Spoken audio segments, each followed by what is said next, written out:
Soraka, just between that spirit physician, able to do that self-heal, able to get a lot done. So from that self lane, a little bit of good news. It looks like that the pirate Gangplank has managed to kill Dr. Mundo. I assume the Twisted Fate has once again gone to the north to do a little bit of creeping here. Back down in lane, actually, looks like he missed it. Oh, might actually get wiped out here. He's lucky that Soraka does not, in fact, have that ignite again. Otherwise, I think there would have been more of an aggressive pursuit, especially with so much health.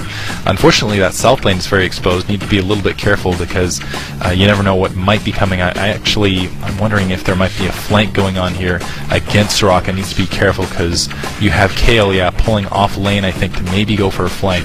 But instead, it looks like Soraka is going to try to power down that turret, taking a turret hit, but not taking a lot of damage for it. And now starting to back out, continue to whittle those troops down. There is the Kale, and the Kale only at level 4 versus the solo lane level 7.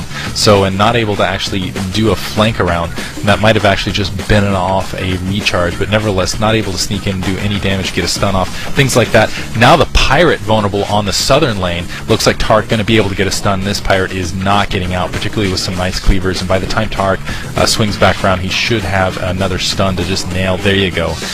So now all three going to gather up. They can push south lane, they can go up, they can take the minion buff if they want. Honestly, I think what they should do is just clear this creep wave, go up, clear the minion buff, and then swing around and push that top turret, which is, I know, is already severely damaged. I'm not sure how damaged that south lane is, but it looks like instead they're just going to continue to push this lane, and you can just see a huge level difference here. 855.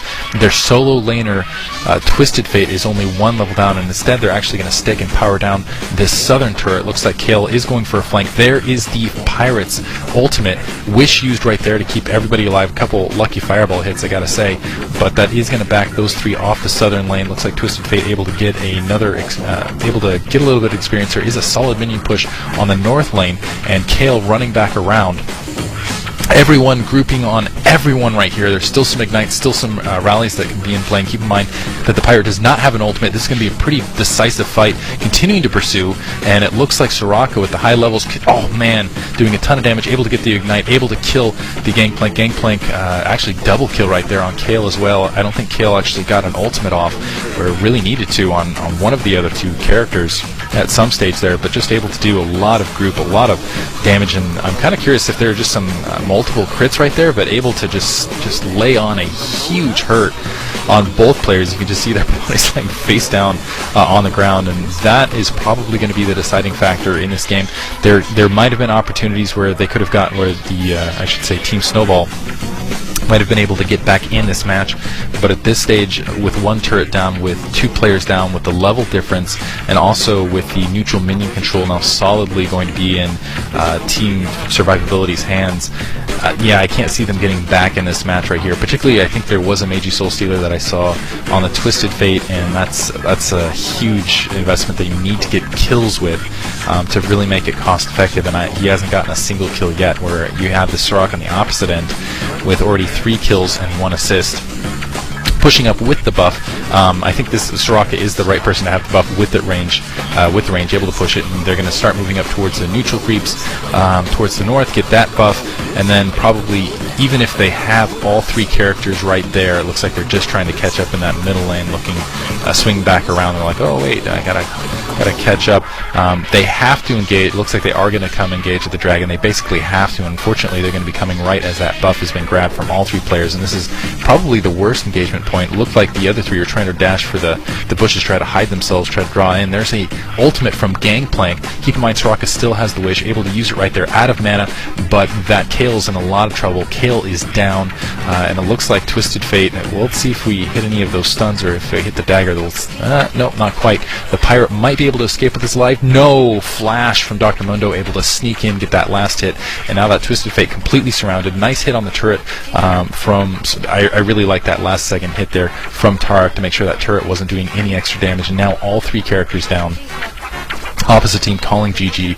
Black Moses actually leaving the match, and that is going to be game. You have maybe a little bit of a, well, 1 player down with levels down. It's definitely not going to be game. Also the Kale leaving.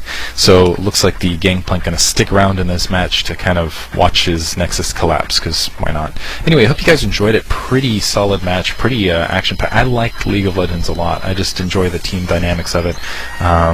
If you haven't played it, www.leagueoflegends.com. It's not Dota, and I think a lot of people want it to be Dota, and that tends to be where a lot of the animosity comes from. If you want Dota, play Heroes of New Earth. It's a very good Dota clone with upgraded graphics and things like that. League of Legends is kind of a different game altogether.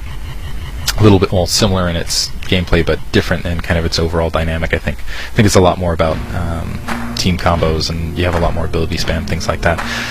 Anyway, yeah, the pirate just trying to hold on. There's only one turret left though in between here and the Nexus, and not sure why the pirate's deciding to hold on instead of just leave game here at this stage, but that is going to be it. Again, thanks to I'm trying to remember who got me this replay, LG Open Tour, and also go to Solo Mid, great site for checking out League of Legends stuff, and of course LeagueofLegends.com. Otherwise, go to coaching.net for StarCraft 2 stuff that I'm going to be producing very near future. Hope you guys enjoyed it. Thank you for listening.